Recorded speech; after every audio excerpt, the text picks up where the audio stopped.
Vous écoutez Radio Fréquence Méditerranée. Il est 19h. En voiture, au travail, à la maison, vous écoutez Fréquence Méditerranée. Tout le monde en parle. L'émission qui va à la découverte des acteurs locaux du bassin mentonais. Association, artisans, artistes, commerçants. Au micro de Jean-Luc sur Radio Fréquence Méditerranée.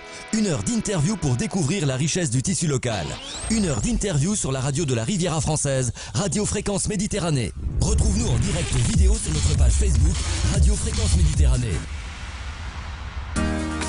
Allez, c'est parti. Bonsoir à toutes, bonsoir à tous. Bienvenue sur Radio Fréquence Méditerranée. Bienvenue dans cette émission Tout le monde en parle, où ce soir je suis très fier et très heureux de recevoir l'écrivain mentonais que vous allez découvrir ou peut-être redécouvrir. Et quand je dis écrivain, je peux rajouter le mot poète. Monsieur Philippe Hanot qui est avec moi ce soir derrière le micro. Bonsoir Philippe. Bonjour à tous. Très content de te recevoir puisque tu es déjà venu dans nos studios Philippe, mais tu étais dans une émission de cinéma. Absolument. Mais là ce soir tu es en solo. On va parler de toi, rien que de toi, de tes œuvres et de tout ce que tu sais faire.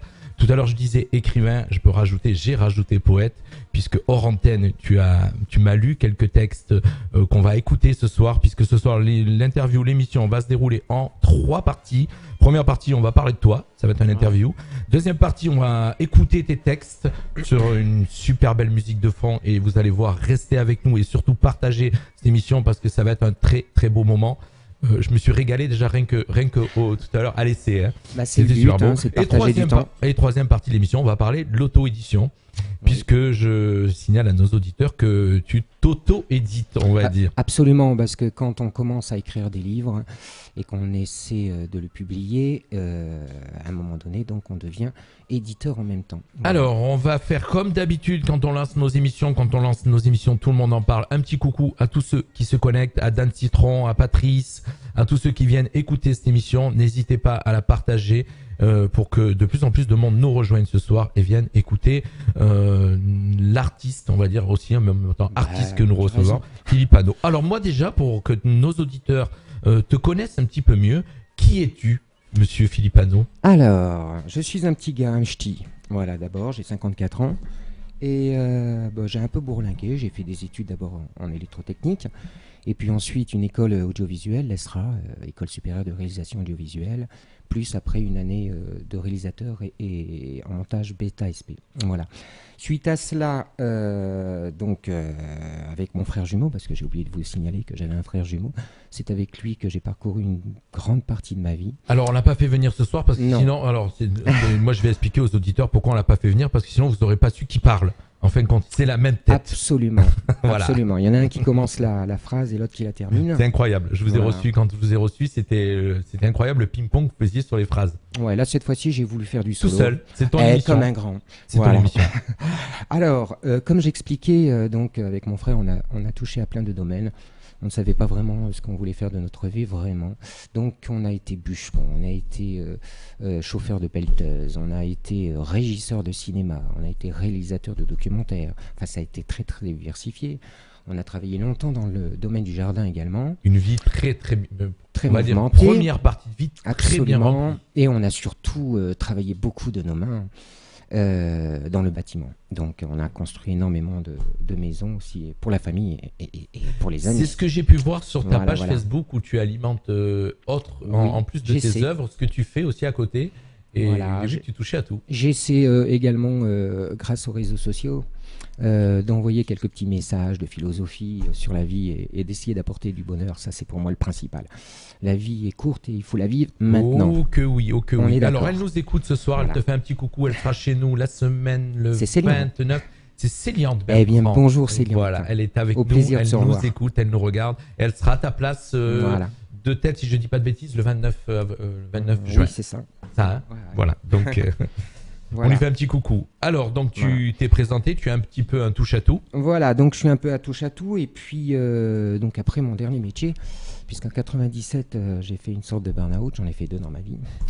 Le premier était encore acceptable. Et donc j'ai changé encore de vie et je suis devenu aide-labo dans un lycée. Ça a duré plus de 20 ans quand même. Hein. Et en 2018, du RDR. Alors, si j'additionne tout ce que tu as fait, tu as quel âge? Parce que... J'ai 54 ans. Non, mais j'ai l'impression que tu as une... On a plusieurs vies dans une vie, je n'arrête pas de le dire. Et puis, il suffit de le vouloir. Et ça aussi, je le dis souvent. C'est-à-dire qu'on est capable de pouvoir changer de vie quand on a envie. Bien sûr, il y a des paramètres qui nous obligent souvent. Il faut avoir le courage. Oui, il faut avoir les objectifs. C'est ça surtout. Et se dire que ce métier ne me plaît plus, on change de vie et on passe à autre chose. Mais je te rassure que j'aimerais bien. Moi aussi, j'aimerais bien être tous les jours derrière mon micro. Mais malheureusement, il faut avoir le courage. Ce sont les paramètres financiers souvent. Voilà, de lâcher la branche. Voilà, c'est ça le gros problème. Enfin, ceci dit, donc en 97, donc fini le cinéma. Hein. Je change de métier, je passe un concours dans l'éducation nationale, j'étais déjà pas mal âgé, et je deviens aide de laboratoire pendant plus de 20 ans, et en 2018, suite à des harcèlements au travail et également un burn-out, on a un ras-le-bol de la vie. C'est tout récent, hein? Oui, 2018, fin 2018. C'est tout récent. C'est tout récent. Je me suis mis, donc bon, j'ai suivi une thérapie évidemment, qui n'est pas tout à fait fini, ça se voit de toute façon. Non, ça va. Bon. Et suite à cela, je me suis posé la question, qu'est-ce que j'allais faire du reste de ma vie? Et ma meilleure façon, c'était de l'écrire. Donc j'ai commencé à écrire des poésies, plus d'une centaine. Bon, je vais vous en lire une ou deux. Hein. C'est pour ça que tu es là ce soir. Donc absolument. En fin de compte, ce soir, tu es là pour nous parler de ton œuvre. Oui, voilà, de mon changement de vie également. Et de ton changement de vie. Absolument. Exactement. J'ai privilégié mon état de santé morale et physique, voilà. Quand votre corps vous lâche, à un moment donné, de toute façon, vous n'avez plus le choix, donc c'est vite fait.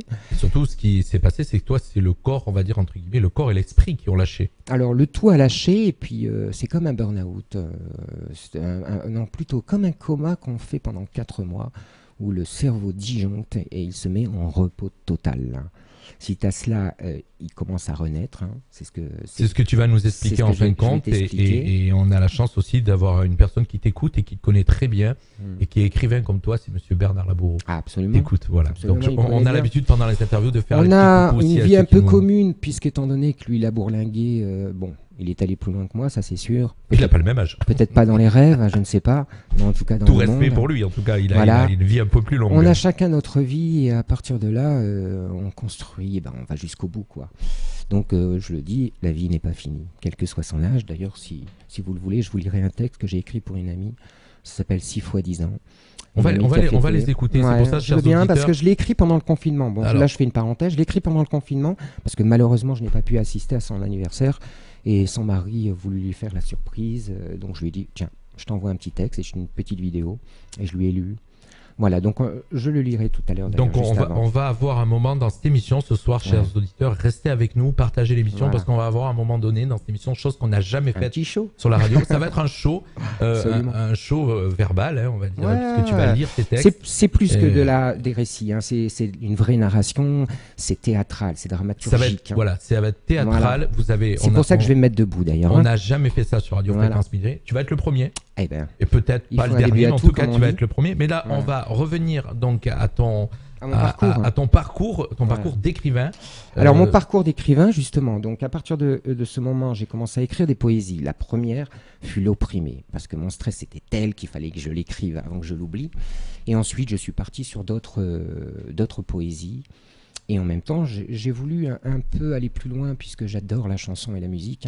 Et j'ai voulu également écrire des chansons. En fin de compte, c'était un genre de thérapie. C'est une thérapie, c'était une thérapie, ça c'est clair. Bon, maintenant ce n'est plus le cas, hein. J'écris des romans, je me plonge entièrement dans l'histoire et je rêve. Hein. Comme je le dis souvent, écrire c'est rêver les yeux ouverts. Voilà. Et donc au début c'était ça. Et puis un jour, il s'est passé quelque chose dans ma vie d'exceptionnel. Vous voyez, c'était en avril 2019. Hein. Mon état de santé n'était pas encore à son beau fixe. Et je m'en vais dans mon jardin, il était 6h du matin. Et je vois arriver... Bon, là, je pense à ma mère. Hein. Je vois arriver sur mon épaule... Alors, je te coupe, excuse-moi, mais... Je vais en venir à mes livres, voilà, t'inquiète pas. Non, pas pour ça, mais ce que tu vas dire, c'est une très très belle histoire que j'ai lue sur ta bio. D'accord. Et ça m'a mis les frissons. Bon, alors, je vais te laisser la... Ça m'a mis également les frissons parce que je l'ai vécu. Et vous savez, on parle toujours... tout le monde, je pense, parle à l'au-delà, aux gens qui ont disparu, parce qu'on en a toujours besoin, de sa maman, de son papa. Qu'on y croit ou qu'on n'y croit pas, on le fait. On n'y croit pas, moi on je le crois fait. en tout Je te ça. crois. Voilà, donc à partir de là, j'y ai cru, et ce signe, j'en suis convaincu, c'est ma mère qui me parlait. Donc ma mère, je pensais à ma mère, donc ce matin-là, je reviens à la Oui, question. vas-y. Et ce pigeon est venu se poser sur mon épaule, et pendant 2 heures, il ne m'a pas quitté. À un moment donné, j'ai même crié à ma femme, Marie-Jo, la fenêtre était fermée, et pourtant je criais, il ne voulait pas partir, et elle a eu le temps de faire la photo. Voilà, donc j'ai bien la preuve matérielle, comme quoi cet oiseau est venu se poser. Bon, je me suis baladé un peu partout, et j'ai continué à discuter, comme si je parlais à ma mère. Et à partir de ce moment-là, quand il s'est envolé, je suis allé devant mon ordinateur, et j'ai commencé mon autobiographie. Voilà, ça s'est passé comme ça. Que tu as Et de appelé- là, je ne me suis jamais plus arrêté. Voilà, ça D'écrire. fait d'écrire. Donc ça fait quoi? Ça fait 1 an, même pas 1 an. Un peu plus d'un an, 13, un peu plus 13 d'un an. mois exactement. Voilà, un peu plus d'un an. Et je suis à mon 7e livre. Tu es un Voilà, bou- tout tu es un simplement. boulimique d'écriture, un Alors, boulimique de on est mettre sur le papier. boulimique quand on est passionné. Voilà. Alors, Alors, je j'ai- sais que tu es un passionné, puisqu'on On peut être passionné ça- dans n'importe quel domaine. Hein. Moi, pour l'instant, c'est l'écriture. Voilà. Donc tu as bien compris moi quelle était ma passion, mais toi en tout Absolument. cas on s'est rencontrés déjà plusieurs fois, et c'est vrai que quand je t'entends parler de ton écriture, de ton œuvre, de ta manière de vivre, je le sens dans ta bouche que tu es vraiment un passionné, Voilà, et moi- que tu es vraiment content d'avoir basculé de ce côté-là. Absolument. Moi, quand j'écris, j'ai besoin de pleurer et de rire. Donc, c'est ce qu'on retrouve dans tous mes livres. Mais on rit beaucoup plus qu'on ne pleure. Voilà, parce que je suis un grand optimiste. Hein. C'est pas parce qu'on franchit des étapes douloureuses qu'il faut rester confiné dans ce qu'on vit. Et à chaque fois, moi, j'ai envie de rebondir. Et j'essaie de motiver les gens. D'ailleurs, c'est pour ça que j'ai écrit un de mes livres qui s'appelle Récit d'un condamné. Celui-là, je vais vous en parler. C'est un petit récit qui... Alors, tu n'as Comment pas donné, je te coupe, excuse-moi, mais comme tu vas tellement vite et que les il y a auditeurs, beaucoup j'ai de besoin- choses à dire, Oui, oui, alors, mais je mais t'inquiète, vas-y, je t'en je gère prie. la pendule. Le premier livre, j'allais dire, tu l'as quand même. Alors, oui. Le nom du premier livre qui est Alors, vraiment en rapport oui, avec ce bien que tu as sûr, vécu. évidemment, là j'ai fait une parenthèse, bien sûr, il faut que je continue sur mon premier livre. Alors, vous comprendrez le titre, il s'appelle « Tu t'es posé sur moi ». Voilà, c'est un rappel à ce pigeon qui m'a guidé et qui m'a montré le chemin. Donc j'ai écrit toute ma vie, hein, ma vie dans le cinéma, ma vie en Auvergne, ma vie dans le nord de la France. J'ai parlé pas mal de mes parents également, et ma vie à Menton, et puis une partie de la Corse également que j'affectionne particulièrement. Suite à cela, donc, je pense que j'ai fini sur ce livre. Non, vas-y. Voilà, je suis parti sur un polar. Je ne suis pas parti tout de suite sur le récit d'un condamné parce que mon mental n'était pas à son beau fixe, hein, et je n'aurais pas pu l'écrire à cette époque. Donc je suis parti sur un polar parce que je voulais me diversifier. Donc parallèlement, j'écris toujours des poésies et des chansons. Hein. Le matin, quand je me lève vers 5 heures, c'est mon heure. Et hop, ça y est, il faut que j'écrive un texte, un petit texte hein, que je mets de côté. Hein. L'année prochaine, vous verrez un 2e livre sur les poésies et les chansons, justement. J'essaye de tenir une ligne de conduite. Hein. Voilà. Et dès que j'ai fini d'écrire un petit texte, ça y est, je replonge dans mes romans. Et là, j'ai voulu écrire un roman sur une idée originale. Donc, il s'appelle, le titre, je l'ai appelé « Et si c'était vous ?» C'est l'histoire tout simplement d'un mec qui boit son café, une vie quotidienne, une vie simple. Et tous les matins, il boit son café au vintage. Bon, j'ai voulu utiliser le mot vintage parce que tout simplement, Lucas du Vintage, c'est un copain que j'apprécie beaucoup. C'est un petit clin d'œil, voilà, c'est un petit clin d'œil à lui. D'ailleurs, je parle plusieurs fois dans ce livre de mon copain. Et... C'est un peu un QG pour toi et Bernard. Si j'ai bien Oui, compris. enfin, disons que oui, il le faut des QG. Bon, Ouais. moi, j'ai aussi la Volta que j'affectionne également. Enfin, il y en a tant d'autres, mais entre autres, ce sont mes 2 points forts, on va dire. Là, on peut vous rencontrer. Il y a aussi chez Driss, mon copain, le Vulcano. Je vais pas nommer tout le monde, mais ce sont tous des gens que j'affectionne. Moi, j'ai besoin de gens fidèles. D'avoir Mais des de- repères. Non, mais surtout de gens sincères. D'accord. Voilà, donc je ne vise que les gens sincères. Bon, à partir de là, c'est pour ça, ce sont mes territoires. Voilà, je dis.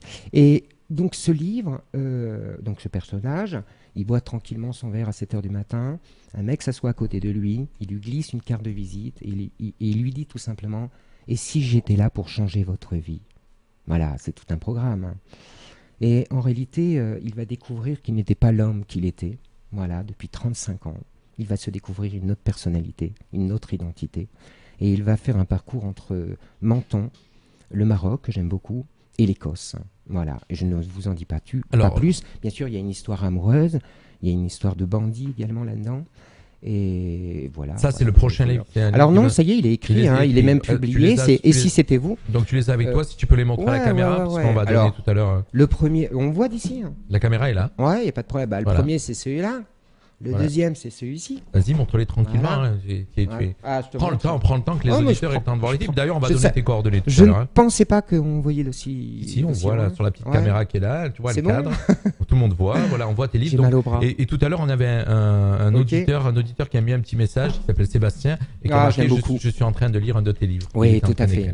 Il m'a acheté Récit d'un condamné. C'est quelqu'un. Là, je ferai beaucoup de parenthèses. Hein. Je parle toujours des gens fidèles et passionnants, et il en fait partie. Voilà. Voilà.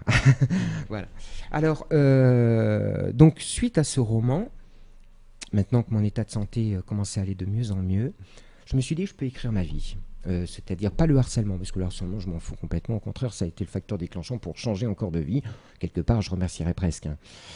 Non, mais c'est un moment de ta vie qui t'a permis de basculer. C'est bizarre de dire ça, mais je crois que quand les gens vous font mal, ça vous fait toujours rebondir. Un moment douloureux qui t'a permis de passer un moment. Voilà.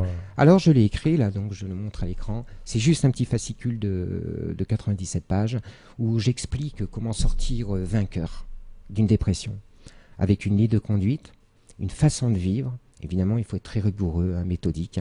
Évidemment, on passe par le sport, on passe par l'alimentation, on passe par le mental, c'est-à-dire la pensée positive. Donc, tout est décrit dedans. Et j'ai voulu aussi mettre beaucoup d'informations dans ce livre, parce que quand il vous arrive ceci, évidemment, enfin moi je travaillais, hein, il y a toute cette structure du milieu du travail qui viennent vous écraser. Et c'est très très dur de pouvoir guérir tout en sachant qu'on vous oblige à vouloir reprendre un travail alors que vous êtes dans un état presque de la mort. Je le dis sincèrement. Ça, je pense qu'il y a des gens qui t'écoutent ce soir et qui ont fait des dépressions et qui pensent, qui savent ce que c'est. Là-dedans, j'ai voulu donner beaucoup d'informations, beaucoup de conseils. Ton vécu, en fin de compte. Mon vécu, voilà. Il y a énormément d'informations très intéressantes dans ce livre. Voilà, bon.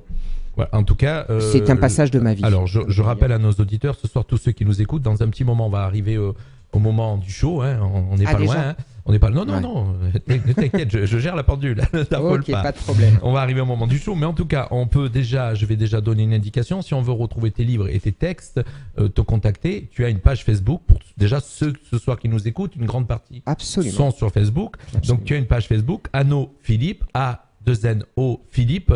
Ils peuvent te demander un ami, en tout cas te poser des questions en message privé et donc avoir toutes tes coordonnées, et on donnera tout à l'heure à la fin de l'émission toutes les coordonnées de ton site, de tous les endroits où on peut retrouver donc tes œuvres. Oui, pas de problème. D'accord. Oui, bien sûr. Allez, je te laisse continuer de parler donc de tes œuvres. Donc là, j'étais parti donc sur le troisième livre. Ok. Alors 7 livres en 13 mois. Tu es un boulimique, tu es vraiment un acharné, puisque ça fait un livre tous les 2 mois en gros. Oui, mais quand on aime, on ne trompe pas. Je le dis souvent, c'est-à-dire que dès que je trouve du plaisir dans quelque chose, comme je dis, une journée c'est 24 heures, c'est pas 8 heures, hein, dans l'esprit. Alors, si vous avez vraiment quelque chose à faire de votre vie, vivez-la 24 heures sur 24. Alors, bien sûr, avec des temps de pause. Hein, que des beaux conseils ce soir. Que des très beaux conseils. Temps de pause, mais il faut la vivre à fond. Demain, on ne sait pas si on sera encore là, donc c'est maintenant qui compte, c'est pas dans le futur. Voilà. Alors, je suis parti tout simplement, une fois que j'avais écrit donc ces 3 livres et que j'ai publié évidemment en auto-éditeur, je me suis donc repenché sur mon passé donc par rapport à mon autobiographie. Et il y a eu un métier que j'ai vraiment adoré, c'était le métier de régisseur de cinéma. Et j'ai donc écrit un petit scénario qui s'appelle Les 400 coups de Jules et Jim, avec 8 décors uniques. Et j'explique ce métier-là, j'explique le métier de directeur de production également. Et à la fin donc il est vraiment construit, il fait quoi, 160 pages, je crois, quelque chose comme ça. Je l'ai construit comme un manuel, c'est-à-dire que n'importe quelle personne qui serait intéressée à faire ce métier, il le prend, il le feuillette, il a tous les renseignements, il a le lexique, le vocabulaire technique du cinéma. Il a également tous les tableaux format type utilisés par la production, la mise en scène et la régie. Voilà. Et donc je peux vous lire juste un petit passage si ça vous intéresse. Mais bien sûr. Voilà. Mais c'est juste un petit passage. Je rappelle que tu es là pour nos auditeurs. Alors sur le chapitre 1 du livre au film, je vais vous parler du directeur de production, tout simplement, parce que en réalité tout part de là. Hein. Lorsque le producteur décide de réaliser un film sur l'histoire d'un livre ou d'un scénario, il fait appel à un directeur de production. Celui-ci joue un rôle clé dans cet enjeu financier. Il commence par réaliser un devis estimatif du projet. À partir d'un roman, vous comprendrez que le coût du projet est bien plus important. Il faudra faire appel à un ou plusieurs scénaristes et dialoguistes pour tirer du livre le scénario. Il procède tout d'abord à un dépouillement du sujet. Cela consiste à répertorier minutieusement tous les détails de réalisation, personnages, décors, climat, nuit, jour, etc. par lieu, par décor et par séquence. Puis il réalise un plan de travail témoin pour apprécier la durée du tournage et il termine son travail de titan par évaluer le coût des rubriques suivantes: salaire, cachet, location et aménagement, des décors, des voyages, des défraiements, des véhicules, de location, des moyens techniques, de la musique, de la pellicule, du montage, des frais de régie, des assurances, des hébergements, des repas, des frais généraux, plus un provisionnel de 10%. Vous voyez, ces métiers de l'audiovisuel, je ne cesserai d'en parler parce que ce sont des métiers passionnants, très constructifs et là, ce sont des métiers où on vit 24 heures sur 24. Vous voyez bien le travail que ça demande. À partir de là, 8 heures ne suffiraient pas. Moi, quand je travaillais dans le cinéma, c'était minimum 15 jours, 15 heures par jour, sur des tournages de 9 mois, 6 jours et demi par semaine. Alors, c'est marrant que tu aies un moment de ta vie où tu étais donc heureux par rapport à ce métier, si j'ai bien compris. Mais j'ai été heureux dans tous les métiers que j'ai fait, et peu importe ce que j'ai fait. Vous voyez, tu vois, quand j'étais bûcheron, j'étais avec mon frère le plus heureux du monde. On s'était acheté un tracteur Zetor. On l'avait même chaîné pour pouvoir faire les débardages avec un treuil derrière. On était les plus heureux du monde. Je regrette pas ces aventures-là. On avait voulu vivre en autarcie en Auvergne, en vivant de la pêche, du bois, de la cueillette des champignons, de la cueillette des érelles, enfin vraiment en autarcie. Mais je pense que tu es. Je pense qu'il faut être passionné. Avec cette première vie aussi, avec ce comportement de vie de passionné, je pense que tu étais prédisposé à changer de vie en fin de compte. Je pense d'additionner des vies. C'est très passionnant de changer de vie. Voilà. Bon, quand vous vous lassez de quelque chose, je le dis, c'est-à-dire vous pouvez très bien passer tu peux passer toute ta vie dans le même métier, du moment que tu t'épanouis, c'est ça l'essentiel. Voilà. Donc je suis parti, on reprend sur ce livre, donc sur ce 4e livre, et ensuite j'ai voulu faire aussi donc une fois que j'avais fini ce livre de régisseur de cinéma, d'ailleurs j'ai reçu aujourd'hui, parce que j'ai fait appel à un correcteur professionnel. Quand on écrit, il est très très important de laisser son esprit à l'écriture. Alors j'avais besoin d'un correcteur pour la syntaxe, la correction d'orthographe et également la mise en page. Et ça, c'est vraiment le travail d'un professionnel. Donc là, moi j'ai eu affaire à JP Correction. Et tous mes livres, donc je lui envoie. Ensuite, il me les renvoie. Ils sont prêts à être publiés à des tarifs tout à fait raisonnables. On en parlera à la fin de l'émission sur la partie auto. Voilà. Donc là, je l'ai reçu aujourd'hui. Donc mon 4e livre, je vais pouvoir il sera disponible dans une semaine à peu près. Alors, tu fais des séances de. Alors, moi qui. Les séances de dédicaces. Des séances de dédicaces, est-ce que tu en fais? Alors, ce n'est pas que je ne voudrais pas en faire. C'est que tout simplement, je suis tellement pris par mes écritures de romans que je ne prends pas le temps. Parce que c'est ça aussi la différence. On dit tout le temps, je n'ai pas le temps. Non, c'est faux. On ne prend pas le temps, c'est différent. C'est quand même anecdotique parce que tu écris des romans donc pour que les gens les lisent. Oui, mais en fait, tu ne prends pas le temps d'aller faire de la promo. Je vais commencer. Mais là, une fois que je suis pris par un ouvrage, comme là, mon 7e, il s'appelle Des vacances inoubliables, je suis tellement pris par les personnages et l'histoire que je ne peux pas m'arrêter. Voilà, je suis dedans. Le reste, on le met de côté. C'est le problème des passionnés. Tu peux écrire combien d'heures par jour quand tu te mets Non, ça dépend. Je peux écrire la nuit comme le jour. L'été, j'écris plus la nuit, par exemple. Moi, mes horaires, c'est plutôt vers 5 heures. Et ensuite, toute la matinée, ça c'est sûr, faut pas me déranger. Et ensuite, quelques heures l'après-midi. Et un peu le soir. Voilà, c'est ça. Alors je ne sais pas. Oui, avec des coupures, des toutes petites coupures, juste pour parce qu'on a besoin de faire aller les jambes à force de rester le cul sur une chaise, c'est évident, et les yeux devant un ordinateur. Mais je pense que la vie, il faut la prendre comme ça. C'est à chaque fois qu'il y a une passion en vous, il faut aller jusqu'au bout. Voilà. Mais c'est des beaux messages que tu passes depuis le début de cette émission. Merci. Alors, donc, on part sur le 5e livre. J'ai voulu donc toutes mes écrits du matin, mes poésies et mes chansons, j'ai voulu en faire un recueil donc de 200 pages à peu près, et j'explique au début comment écrire, parce que il y a différents genres de littérature. Écrire un roman, c'est complètement différent que d'écrire une poésie ou d'écrire une chanson. Alors, au début de ce livre, j'explique exactement les méthodes à utiliser, voilà, en prenant des exemples.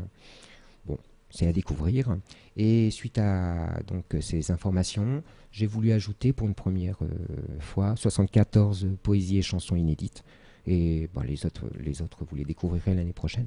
Alors, on rappelle à nos auditeurs, pour ceux qui nous rejoignent, dont Mélanie, dont Nathalie, plusieurs nous rejoignent dans l'instant, qu'on peut retrouver donc toutes tes œuvres sur le site donc filano.simplesite.com. Absolument. Voilà, donc Filano, ça oui, si vous voulez quelques renseignements, oui, vous pouvez aller sur ce site. Voilà, des renseignements. Donc c'est Filano, PH. Je vais le nourrir un peu. Alors, je donne les infos. Filano, donc PHILANO.simplesite, tout accroché, donc .com, ou Filano, toujours pareil, PHILANO.skyrock.com, ou bien sûr ta page Facebook, Anneau Philippe, A2 Anneaux Philippe. Absolument. Voilà, on va faire un petit tour. On peut avoir un message privé. Jean-Claude, Jean-Luc. Je t'appelle Jean-Claude maintenant. Jean-Luc, il suffit de donner mon numéro de téléphone et si les gens m'envoient des messages SMS pour avoir quelques coordonnées. Eh bien, écoute, moi je vais le rentrer sur le fil d'actualité. Il n'y a aucun problème, je suis ouvert à tout le monde. Voilà. De texte. Voilà. Après, je vous le dis, je consacre beaucoup de temps à l'écriture. Alors, je consacre toujours du temps pour les gens parce que la vie est faite de partage. Je trouve que on acquiert des informations et si on ne le partage pas, je trouve que c'est trop individualiste. On a besoin, enfin moi j'ai besoin de communiquer. J'ai très bien compris qu'il y a énormément besoin de partager. Donc je vais te laisser continuer et terminer sur ta partie puisqu'on va arriver bientôt au show. Absolument, on va partir au show. Je voulais juste vous dire, donc là est en correction de la poésie à la chanson. Mon 6e livre, Je renais de mes cendres, l'histoire d'un homme. Je reprends tout simplement. Voilà la brochure. Je vous lis simplement le synopsis parce qu'il est très court. J'avais fait de ma vie un tourbillon de fantaisie, un algorithme passionnel qui devait me conduire au succès. À 1 milliard moins 5, tout s'est arrêté. Ma vie de trader devenait un lointain souvenir. Je me souviens d'un petit garçon qui me tenait la main et d'une voix qui me parlait. À mon réveil, je suis devenu un autre homme. Comme si un signe me le demandait, je suis parti sans laisser de traces sur le chemin de Compostelle. 2 rencontres bouleverseront ma vie. Voilà. Celui-là, il va sortir dans le temps qu'il soit corrigé, tout ça, dans 1 mois et demi. Et je voulais vous parler donc avant de faire le show, bien que je peux le faire debout. Je l'annonce à nos auditeurs, puisque beaucoup nous écoutent ce soir, et là, ça va être un moment un petit peu particulier. Oui, bien sûr. Alors, je vais vous lire mon 7e livre. Je vais vous raconter le résumé, Les vacances inoubliables, et vous parler juste de mon 8e livre. Il n'est pas encore construit. Mais attends un instant, je fais une parenthèse. C'est que simplement, il sera fait qu'en fin d'année, parce que je voulais parler de la vie passionnante d'une de mes amies qui a 84 ans, qui est partie de Yougoslavie en fuyant les guerres civiles. Et elle est partie avec sa petite valise. Elle est passée par Menton, elle s'est arrêtée une journée et un jour elle a dit « je reviendrai ici ». Elle a continué son chemin pour aller jusqu'à Lyon. Elle a rencontré un homme extraordinaire qui s'appelle Guy Moscovitch, un juif formidable. Et ils ont vécu une vie extrêmement forte.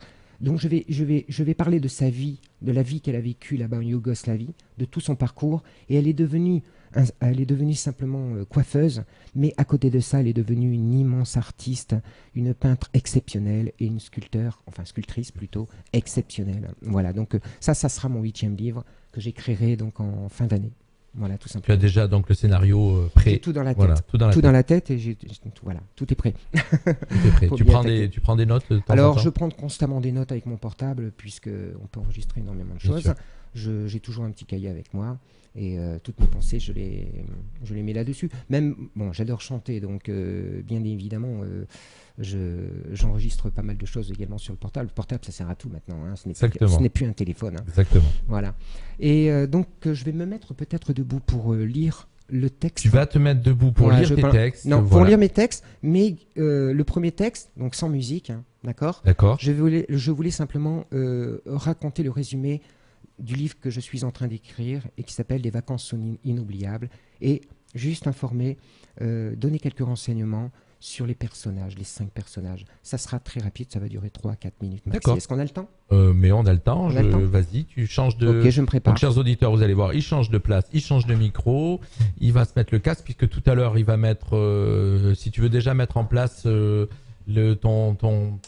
ton livre de texte, de poésie que tu vas lire tout à l'heure. Ça va être vraiment théâtral. Rejoignez-nous, partagez l'émission. Vous allez voir, c'est un petit peu particulier. Pendant ce temps, je vous annonce, et n'hésitez surtout pas donc à partager nos émissions, à venir liker notre page, à rejoindre notre groupe Radio Fréquence Méditerranée. Comme ça, vous serez informés vraiment de toutes nos émissions, puisque la saison va s'arrêter début juillet, première semaine de juillet, et on se retrouvera bien sûr à la rentrée avec toutes nos émissions. 2 nouvelles émissions vont arriver aussi à partir de septembre, une émission sur la santé et une émission aussi sur l'écologie, c'est-à-dire des podcasts que l'on va retrouver. On l'a eu en interview hier, elle s'appelait Elodie Marquand, et on la retrouvera bien sûr en podcast avec des interviews d'entrepreneuses sur notre radio à partir du mois de septembre. Je lui ai laissé le temps de se mettre en place. Il va nous lire, bon, on fera une deuxième mise en place tout à l'heure. Voilà, c'est bon. Voilà. Il va nous lire donc, je te laisse lire ton premier texte en musique. Et sans puis musique. Voilà. Okay. Voilà. Allez, bon, là, on m'entend facilement. On t'entend très bien. Et quand alors, tu veux. je vous raconte le résumé du livre que je suis en train d'écrire, Des vacances inoubliables. Antoine, un garçon de 15 ans, téméraire et bout en train. Si on devait le définir, on reprendrait une phrase qui ne cesse de reprendre. La meilleure école, c'est l'école de la vie. Et encore mieux, c'est l'école de la rue. Les cours venaient de se terminer pour laisser place aux grandes vacances. Quand la grille se referma derrière lui et ses copains, ils jetèrent leur cartable en l'air, signant la liberté retrouvée, en criant de toute leur force « À nous le bon temps !» Les 5 camarades, âgés de 15 ans, se faisaient appeler la bande des 5. Leur amitié prit racine en même temps que le jour de leur naissance. Sans aller très loin, ils se rencontrèrent dans la rue de leur quartier. Antoine, Alex, Félix, Arthur et Sophie étaient les meilleurs amis du monde. De leur quartier général, un ancien blocos abandonné, transformé en paradis sur terre, ils devenaient les rois du monde, ne manquaient jamais une occasion pour plaisanter et faire les plus belles bêtises. Ces vacances commençaient, on ne peut plus mieux, l'esprit rempli de projets. Mais Antoine avait oublié un paramètre indiscutable, venant perturber son petit monde. Ses parents l'avaient inscrit pour la première fois dans une colonie de vacances pour ados, au manoir de Malberg en Poitou-Charentes. L'enfer qu'il croyait vivre est devenu des vacances inoubliables. Mais revenons quelques jours avant, au dernier jour de scolarité. Ce dernier jour d'école, quand ils jetèrent leur cartable en l'air, Antoine reprit le sien à la volée, un cartable bien amoché par les coups qu'il prenait et l'âge d'une année de scolarité. Le dernier arrivé est un âne, cria Antoine à ses camarades, sans avoir besoin de préciser le lieu qu'il désignait. Il les encouragea à le rattraper en se mettant à courir, l'un retenant l'autre, s'agrippant aux vêtements pour gagner la course. Cette bande d'amis, composée à la base de 4 garçons, s'agrandit avec une fille. Et quelle fille! Sophie était plus masculine que féminine, une apparence accentuée par ses tenues vestimentaires. Elle traînait toujours en pantalon, des chaussures ressemblant à des rangers militaires, et tenait ses cheveux longs et blonds avec un chignon retenu par une cordelette élastique, qu'elle cachait une fois hors de l'école avec une casquette à la Gavroche. Elle avait des yeux bleus, un visage fin, une peau blanche. Étonnamment, sa voix si féminine s'accompagnait d'un langage masculin, cru et parfois presque vulgaire, semé d'un jargon populaire et d'une expression inattendue pour finir et commencer ses phrases. Des hauts cons, elle en mettait partout. Ce mot aurait valu 2 baffes à Antoine s'il avait osé rien qu'une fois le prononcer devant ses parents. Il comprit plus tard, en rencontrant les siens, qu'il ne s'était pas trompé. Il suffisait de les écouter. Ses origines devaient certainement venir du sud-ouest. Le signe qui la distinguait plus particulièrement, c'était une petite cicatrice sur la joue gauche de son visage angélique, un peu à la Geoffroy de Perrac dans Angélique Marquise des Anges. Lors d'une bataille au bâton avec ses camarades, dans la cour de l'école, Antoine ne vit pas la jeune fille derrière lui. En tournant sur lui-même, il lui assena un coup de bâton. C'est ce coup fatal qui aurait dû les séparer à jamais. Pourtant, ils devinrent 2 compères inséparables. Dans un premier temps, furieuse comme jamais, elle le traita de tous les noms, en tenant sa joue pissant le sang. Puis elle se ressaisit et sortit comme on sort un sabre de son fourreau. « Je veux faire partie de votre bande. » Pris au dépourvu, Antoine accepta, à une condition. « Ok, mais pas question de te donner les privilèges d'une bonne femme, on est tous égaux. » À qui croyait-il avoir affaire? Son côté garçon manqué n'avait certainement pas besoin d'un traitement de faveur. C'est ainsi qu'elle devint Sophie de Perrac, la mascotte de la bande, et gare à celui qui oserait la toucher. Voilà. Qu'est-ce que c'est beau la manière dont tu lis ces textes, tu donnes vraiment aux gens envie d'acheter tes livres. Et là, on va être dans un moment un petit peu particulier de la radio. Je le disais, donc rejoignez-nous, venez nous écouter. Valérie, Eiffel, Aurore, restez avec nous, écoutez-nous, partagez ce moment, puisque on va pour la première fois faire un show un petit peu, hein, puisque tu vas nous lire des textes à ta manière. Absolument. À ma manière. À ta manière. Et on... Je vais pas m'étaler. Est-ce qu'on a Non, ne regarde pas la pendule. Alors, si je regarde pas la pendule, à l'instant. Voilà, donc je gère. On zappera peut-être la partie auto-édition. En tout cas, je pense. Ça va être un très bon moment. Non, parce que je voulais commencer, tu sais, je m'étais fait un programme moi aussi. Hein. Mais je sais. Et je voulais commencer par un de mes textes, puisque j'aime parler de mon enfance. Je pense que la vie, tout ce qu'on vit, il faut revenir à son enfance pour mieux la comprendre. Voilà, je l'écris souvent dans mes livres. Parler de l'enfance, c'est mieux se connaître en vie d'adulte. Ouais. Mais écoute, on va t'écouter. Alors, on va m'écouter. Là, pour l'instant, pas de musique, hein, puisque, bon, moi, je pense qu'on a 4 minutes de musique. Oui, mais on la mettra en boucle, ne t'inquiète pas. On peut la mettre en boucle? On peut la mettre en boucle. Ah bah vas-y alors. Alors, on envoie la musique. Tu peux y aller. Tu la mets en bruit de fond? C'est plus simple. C'est parti, on vous écoute. Okay. Restez avec alors nous. je vous lis quelques textes, mais vous verrez. Là, je vais vous parler de mon... Moi, je parle plus. Je parle plus, on t'écoute. Vas-y, on y va. C'est parti. Alors bonjour à tous et au plaisir de vous lire ce que j'écris. Et surtout, j'espère que vous trouverez autant de plaisir que moi. Voilà. Là, je vais vous parler de mon enfance, hein, juste avant 10 ans. 2 petits textes rapides. Je me souviens d'un petit gamin qui sifflotait des airs malins. D'un petit gars du Nord, son cartable à la main. D'un vélo des grands-parents, mais qui était 2 fois trop grand. Je me souviens d'un petit gamin qui s'amusait avec un rien. Dans la cour de récré, il soulevait la robe des filles. Il se croyait le plus malin et il partait jouer aux billes. Je me souviens d'un cerisier qui débordait dans un jardin, quand arrivait le voisin une fourche à la main. Ce n'était qu'un petit gamin qui vivait dans ses rêves, un petit gars du Nord qui sifflotait dans les matins. Ce n'était qu'un petit gamin, son cartable à la main, qui n'avait besoin de rien que d'avoir ses copains. Dans la rue, Georges Basquin, c'était son rêve et son jardin. Ses jeux, il les inventait avec son frère et ses copains. Dans un champ au bout de la rue, une fronde à la main, il tirait sur les pigeons et il comptait les points. Dans les blocos du quartier, comme un jacou réfugié, armé de son bouclier, il défendait ses jouets. Il y avait une princesse, prisonnière d'une forteresse. Il brandissait son épée pour pouvoir la délivrer. Quand il ferme les yeux, il lui reprend la main. Il garde un peu de lui qu'il emporte au fil du temps. Il revoit ce gamin qui sifflotait des airs malins. Et comme un grand enfant, il poursuit son chemin. Le deuxième, toujours parler de l'enfance. On parle de la bande des 4 plus 1, on partit randonner. Un chien qui aboyait parce qu'on le faisait exprès d'envoyer des cailloux sur la grille d'à côté. Un vieux qui ronchonnait parce qu'on avait pété et nous on rigolait quand il nous regardait. Une fille super gaulée qu'on matait s'il te plaît avec un décolleté qui parlait de vous aimer. Des jambes qui remontaient sur la pointe des pieds, mais on était trop petits pour venir y toucher. Un mec un peu bancal, hein, croisé avec canard, les mains dans les poches en regardant ses pieds. Une vieille un peu starbée qui parlait aux nuages, le coude sur un balai pour ne pas tomber. Un clodo mal rasé qui venait de se réveiller et juste à côté les pains du boulanger qu'on regardait excité sans pouvoir les manger. La faute à papa qui avait pas le bon métier. Quand on sifflait les gonzettes du quartier, « Eh petit voyou, tu crois que je t'ai pas vu ?» On partait en courant, la banane sur les joues. On trouvait ça marrant et on prenait son temps.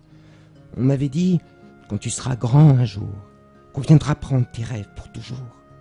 J'étais si petit, presque un vaurien. Je n'avais pas perdu l'amitié des copains. Chaque matin, on partait randonner. Sur le chemin, je vous dis pas ce qu'il y avait.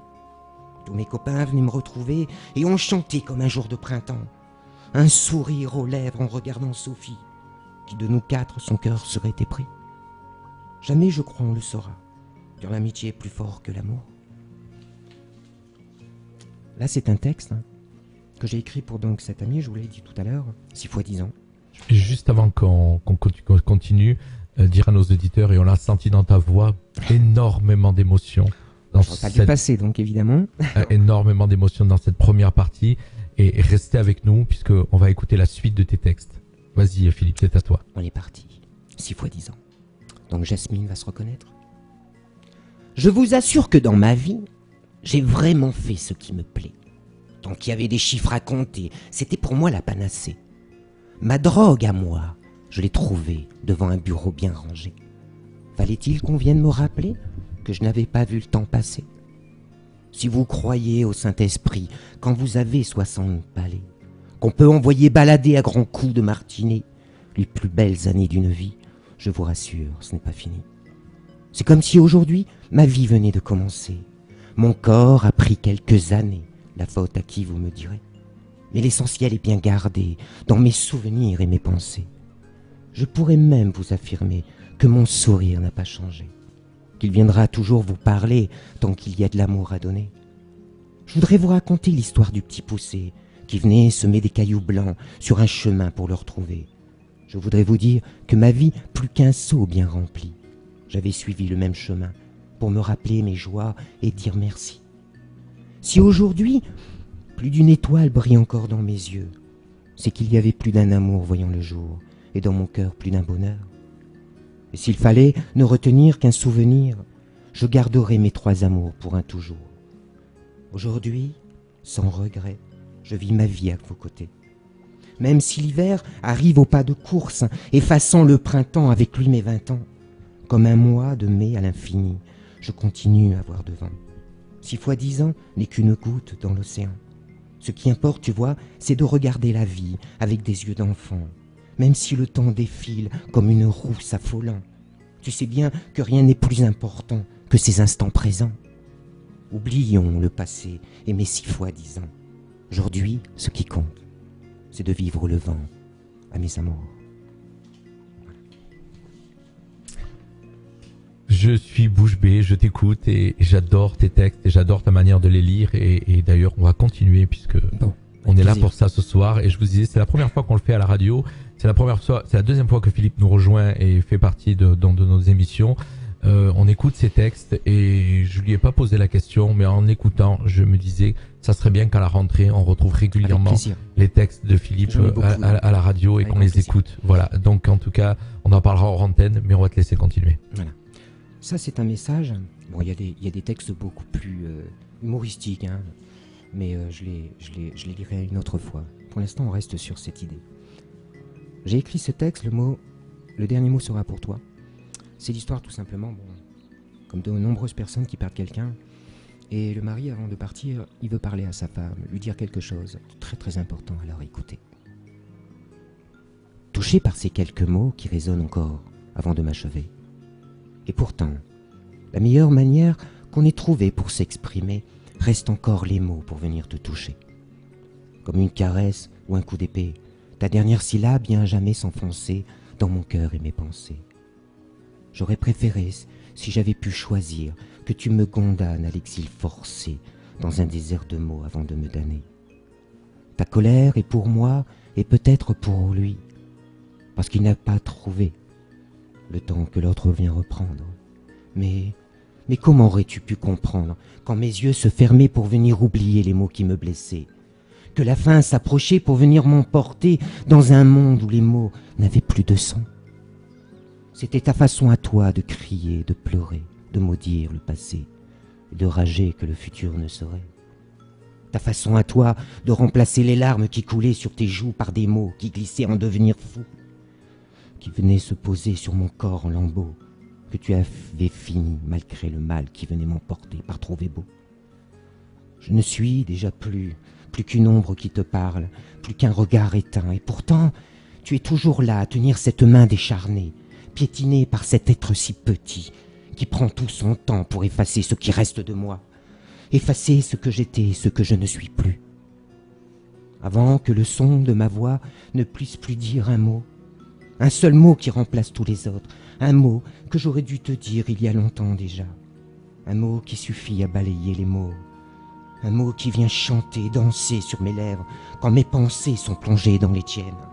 Tu vois, j'ose tout aujourd'hui, car demain, je ne serai plus que le vent qui vient te caresser. Mais avant, mon amour, avant que le silence vienne prendre ma place, avant ma dernière révérence, je veux que ce mot que je n'ai pas pris le temps de mieux considérer, et parfois que j'avais même oublié. Pour lui, j'ose braver la pluie qui vient remplir mes yeux. Oui, ce mot qui parle d'amour, le seul qu'on n'entend pas assez. Ce mot qu'on veut retenir jusqu'au dernier souffle d'une vie avant de s'en aller. Ce mot qui s'interroge par un « et finit par un « mais ». Ce mot que je ne dirai qu'à toi ce soir avant de m'en aller. Mon amour, mon aimé, mon rêve à tout jamais. Je t'aime. J'ai du mal à reprendre après tes textes parce que je lis les petits messages où tu donnes de l'émotion aux gens et tu touches les gens et moi aussi je suis en train de t'écouter et j'ai du mal à reprendre parce que c'est vraiment beau ce que tu écris. C'est très très très touchant. C'est la première fois que je fais une émission comme ça et c'est la première fois que j'ai une émission où je fais une interview avec quelqu'un où je suis un peu pris par qui est en train de se passer et où j'ai du mal à reprendre derrière. Tu sais, quand j'écris, je te disais que j'écris pour rire et pour pleurer et bien sûr qu'il m'arrive de pleurer quand j'écris. Un message aussi tout à l'heure de Bernard Labro que tu connais très bien et qui a marqué que l'écriture, voilà, c'était laisser couler, c'est couler la coulée du cœur ou quelque chose comme ça. Je te lirai mieux tout à l'heure. Voilà, en tout cas, ils mettent que des gentils messages qui tombent depuis tout à l'heure. Encore, tu vas nous lire encore un texte? J'ai le temps? Oui, tu as le temps. Alors, tu as le temps. Non, parce que j'en avais 3, alors c'est à toi de choisir. Alors, choisis, on va peut-être... Parce que je voulais parler d'un fait de société actuel. C'est-à-dire tu vas nous le lire. D'un fait de société actuel, mais je vais vous donner simplement les titres et n'en lire qu'un ou deux, si tu le permets. Est-ce qu'on a le temps? Oui. Alors, le premier s'appelle Au bouffon. Le deuxième s'appelle Les donneurs de leçons. D'accord. Et le dernier, je voulais terminer là-dessus, parce que c'est un texte érotique. Voilà, ça s'appelle 69 au temps d'Adam et Ève. Écoute, peut-être celui-là. Je pense pas qu'il y ait des enfants qui écoutent l'émission. Non, mais c'est subjectif. Non, mais tu peux y aller. C'est ton émission ce soir. Alors j'en fais deux. Voilà, on avait décidé. Allez, on en fait deux. J'en fais deux parce que je voudrais parler de la police. Parce que moi je les estime beaucoup. Je veux dire, quand j'ai besoin de me faire protéger, c'est eux que j'appelle. J'appelle pas qui que ce soit. Alors on va t'écouter et je signale à nos auditeurs. Donc je l'écris pour eux. Voilà, et je signale à nos auditeurs que ce que tu vas lire, je ne suis pas au courant avant. Non, tu n'es pas au courant, mais t'inquiète pas. Je vais le découvrir en même temps que toi. Te fais pas de soucis. Non, mais je me fais pas. Au bouffon, il ne faut pas oublier qu'au temps de la royauté, le bouffon, c'était celui qui distrayait. Ok, ce n'est pas que le malfrat, ce n'est pas que le bouffon est là pour parler. C'est ce que je fais peut-être un peu aujourd'hui, tout simplement. Je suis le bouffon du roi. On t'écoute. Alors, au bouffon. Un jean dans les baskets, tu roules des mécaniques. La casquette à l'envers, tes mots parlent de panique. Tu n'as pas trouvé mieux pour parler à tes dieux que d'aboyer comme un chien et crier dans les cieux. Je nique la société qui n'a pas voulu de moi. Au palais de mon HLM, je bafoue toutes vos lois. Je deviens marginal, mais pas comme tu le crois. Ma vie, c'est dans la rue, je deviens un malfrat. Un dealer de mots envenimé par la rage et la foi. Je crache sur tout ce qui bouge, à commencer par toi. Je déclenche des guerres pour hurler sur les toits, mettre à feu et à sang vos rires et vos joies. Je deviens un rebelle au pied de mon HLM. Pour semer la colère, balancer vos poubelles. Je fais régner la peur pour troubler la belle. Quand j'aurai dans la cave outragé la pucelle. J'irai jusqu'à défier l'ordre pour créer le désordre et instaurer mes lois sur mon territoire, comme un roi désormais, entouré de ma horde. Je viendrai m'imposer, prendre le pouvoir. Alors je lui dis à lui, « Tu veux ta liberté sans même la gagner? Caché derrière ta cape, tu sors ton épée pour lancer l'assaut contre des boucliers. Tu n'es pas différent de tous ces rois. Tu viens nous imposer tes règles, mais pourquoi? La place est à celui qui vit pour autrui, et non à celui qui ne pense qu'à lui. Tu devrais commencer par défendre ta patrie, être fier et conquis. Celui qui sacrifie sa vie pour un être est bien plus émouvant que celui qui ne vit que pour lui. Tu n'as même pas compris que tes frères de couleur, du noir au blanc, sont comme toi et moi, parfois des incompris. La guerre ne fait que des morts pour laisser de la place à ceux qui vendent des armes. Dans ce monde que tu bannis, tu te crois une victime. C'est parce que la misère qui vit loin de tes frontières vit aussi loin de tes yeux qui pleurent. Rien ne t'oblige à rester. C'est ça la liberté. Tu peux faire de ta vie un mendiant, un nanti. Tu craches ton venin et insultes ma patrie. Mais c'est peut-être toi qui n'as rien compris. Tu attends patiemment qu'on parle pour toi, qu'on décide pour toi, qu'on vive pour toi.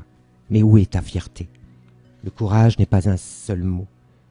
Elle est ta dignité que tu dois magnifier par un mea culpa. Bravo, monsieur Philippe Hanot.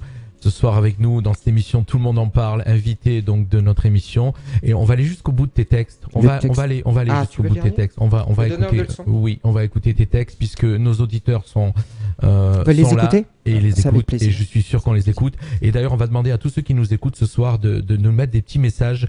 Est-ce que vous souhaitez, et j'aimerais bien avoir ce plébiscite, est-ce que vous souhaitez Merci. retrouver Philippe Hanot à la rentrée sur notre radio avec ses textes qu'on enregistrera et qu'on diffusera tous les jours sur notre antenne. Donc n'hésitez pas, mettez-nous des petits messages si vous avez envie de retrouver Philippe au mois de septembre sur Radio Fréquence Méditerranée pour écouter les très beaux textes que vous venez d'entendre et des extraits de ses livres. Voilà, en tout cas, ça sera une des prochaines voix de notre radio et on t'écoute.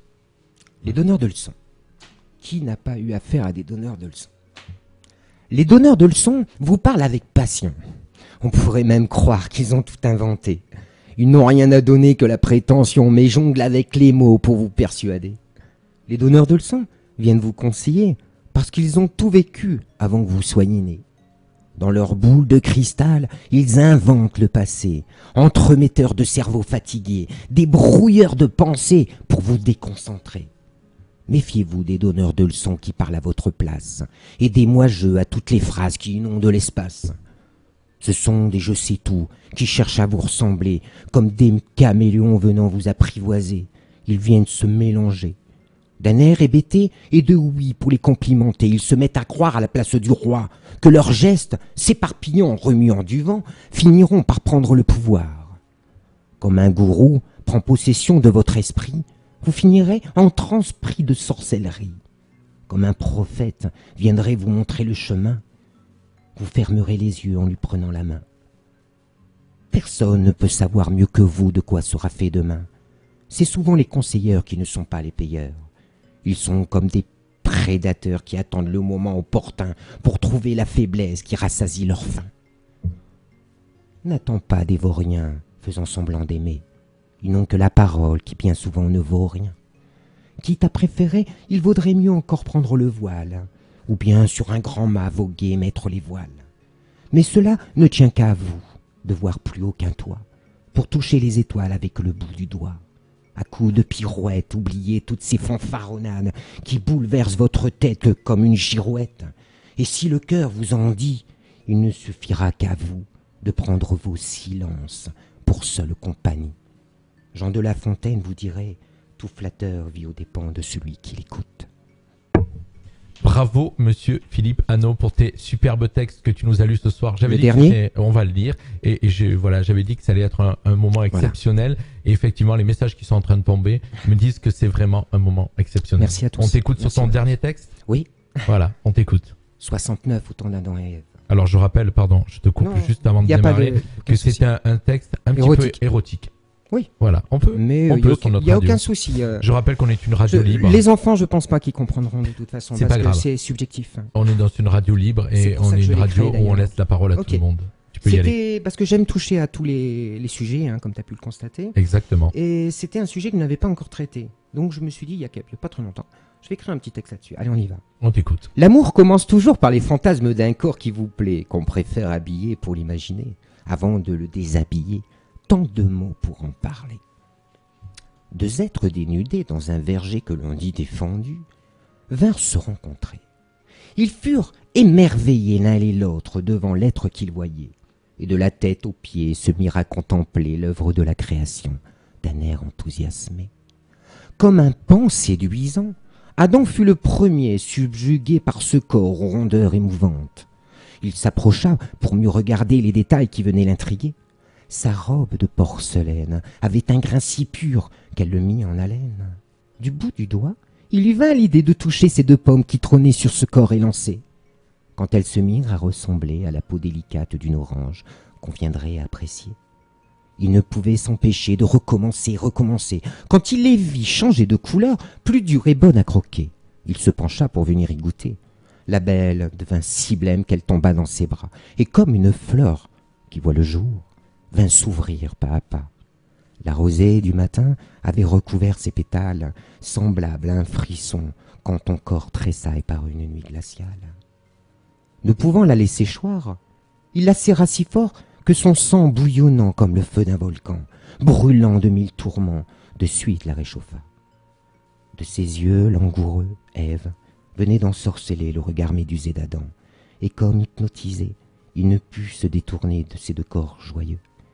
Elle se mit à le caresser par des gestes patiemment calculés, jusqu'à glisser sa main dans le bas de ses reins qui trouva le secret qu'elle prit à pleine main.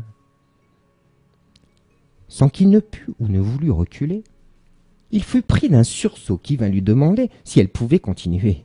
Et plus elle dévoilait ce secret bien gardé, plus son secret grandissait à devenir si long qu'il souhaita le cacher.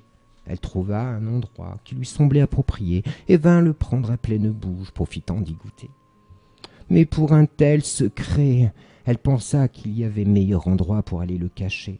Au bout de son chemin, balisé par ses jambes, il y avait un abri au pouvoir féerique, où ceux qui s'engouffraient ne voulaient plus jamais revenir au passé. Elle l'enferma jusqu'à ne plus le voir. Il fut si heureux de trouver un abri aussi chaleureux qu'il décida d'y rester, autant que sa promise aurait décidé avant de le chasser. Il prit goût à ce plaisir qui l'enivrait, à ce lieu si savoureux qu'il venait d'explorer, que plus jamais il ne voulut le partager. Waouh, bravo Monsieur Philippano, bravo pour ce show. Tu reviens à ta Avec grand place plaisir. Je vais. Oui. Ou tu veux rester, Je peux rester debout, y a mais pas de on te problème. voit un petit peu mieux à la caméra, À la caméra sur ta place. Ok. Alors reviens à ta place pour terminer tout doucement cette émission. Il nous reste on va avoir du mal à parler de l'auto-édition. On avait prévu de parler d'auto-édition. Vas-y. Oui, non, ce que je voulais dire surtout, c'est que on a passé un super bon moment avec tes textes, Merci. qui sont très beaux. Et je te dis, je t'écoutais, et les auditeurs ont mis des messages d'ailleurs sur ça. Hein, et sachant que cette émission pourra être écoutée, réécoutée, la partager un maximum. D'ailleurs, c'est ce que tu vas faire dès ce soir, je suppose, Oui. pour pouvoir écouter tes textes. Et n'hésitez surtout pas à partager cette émission parce que c'est une émission exceptionnelle. On arrive en fin de saison. J'ai reçu Philippe et je le recevrai à nouveau à la rentrée puisque Merci. je te redonnerai une date d'émission puisqu'il faudra qu'on parle de l'auto-édition. C'était prévu qu'on Oui, en absolument. parle, mais effectivement, j'ai laissé libre cours.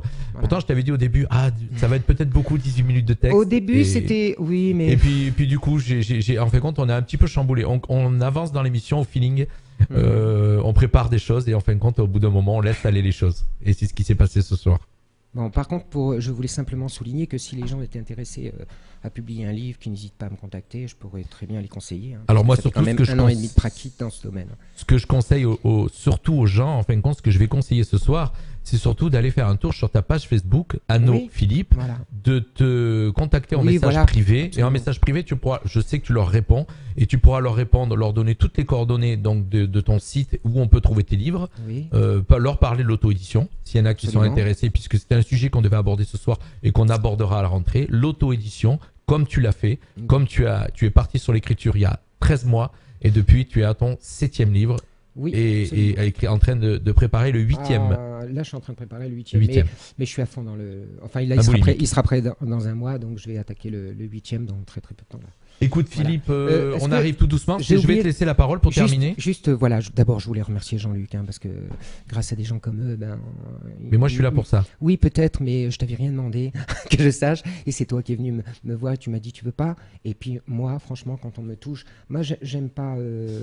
Comment t'expliquer C'est vous qui faites vivre, c'est ceux Ouais, qui je viennent sais ici qui bien. font vivre la radio. Alors Voilà. on est une radio qui est pas au niveau Mais encore de toutes les grandes grand radios. merci. Mais en Grand tout cas merci. dans nos lives Facebook, en tout cas D'avoir quoi pensé qu'il à en soit, dans nos lives Je voulais Facebook, Juste dire j'ai une du mal à dernière en chose. placer une avec lui. Hein. Non, mais Il c'est est par rapport pire au que moi. festival. Vas-y, Au festival. C'est-à-dire que au mois d'octobre, donc du 16 au 18 octobre, il y a donc pour la 4e fois le Festival international du cinéma fantastique de Menton. Et le président Fabrice Ciccirini est venu me voir et m'a demandé si je voulais être membre du festival. Donc j'ai accepté, puisque, comme vous le savez, j'adore le cinéma. Et il m'a demandé en partie de m'occuper de la partie presse et médias. Donc c'est ce que je suis en train de faire. Donc j'essaye de contacter. Ça m'a permis également de contacter tous les gens que je connaissais à l'époque dans le cinéma. Des gens que je n'ai pas vus depuis 25 ans et qui m'ont rappelé. Donc en ce moment, je suis en plein là-dedans. Et voilà, donc je voulais dire encore merci. Eh bien écoute, donc on pourra te retrouver au mois d'octobre, puisque ce festival c'est au mois d'octobre, on a l'occasion d'en reparler, on te retrouvera donc sur ce festival du cinéma fantastique qui va se dérouler au Casino Barrière à Menton, organisé par monsieur Fabrice Eccherini, mais bon, on aura l'occasion d'en reparler. Il nous reste 50 secondes pour dire au revoir à nos auditeurs avant le top horaire de 20h. En tout cas, moi, c'était une super émission. Oui, dis-moi. Il reste. Oui. Alors, écoute, vas-y. Alors, tu as 40 secondes avant le top horaire. 40 secondes. Voilà, donc, chers auditeurs. Ce n'est qu'un au revoir. Voilà, ce n'est qu'un au revoir. Allez, c'était vraiment. Vas-y, mets-toi, vas-y, au revoir. Voilà, il me fait la bande son derrière pendant ce temps. C'est exceptionnel. Je vous dis, c'est une émission qu'on n'avait pas prévue de cette manière-là. C'était normalement, tout le monde en parle, une interview de Philippe Hanot et qui était magnifique ce soir puisque on arrive sur une des dernières émissions Tout le monde en parle. On recevra lundi 22 monsieur Yvon Bertorello, dessinateur de BD, et on recevra aussi Céliane Bertrand, écrivain. Ça sera pour le 29. Ça sera les 2 dernières interviews. J'ai coupé le top horaire pour pouvoir vous dire au revoir. Et voilà, en tout cas, merci à toi Philippe, avec plusieurs cordes à son arc, vous avez pu le découvrir. Il a fait du cinéma, il a été bûcheron, il a eu je sais pas combien de métiers, il est aujourd'hui écrivain, poète, et il sait même jouer de l'harmonica. Merci à tous de nous avoir suivis. Bye bye, et puis bien sûr n'hésitez pas, si vous avez raté cette émission, vous pouvez la réécouter, et tous ceux qui l'ont écouté ce soir, n'hésitez pas à la partager. Merci Philippe. À bientôt. Voilà, à bientôt. Et puis nous, maintenant, on va encore discuter de quelques minutes hors antenne. On va parler de ton arrivée sur la radio, certainement au mois de septembre, par tes textes, qui étaient magnifiques. En tout cas, ça a été plébiscité. Merci à tous de nous écouter, et nous, on se donne rendez-vous lundi soir avec l'interview de monsieur Yvon Bertorello, quelqu'un de très, très connu dans le monde de la BD, et vous allez voir, ça va être très intéressant. Merci à tous, et puis on continue en musique sur Radio Fréquence. Bye bye. Découvrez les hits de demain avant les autres. Fréquence Méditerranée, la radio de la Riviera française.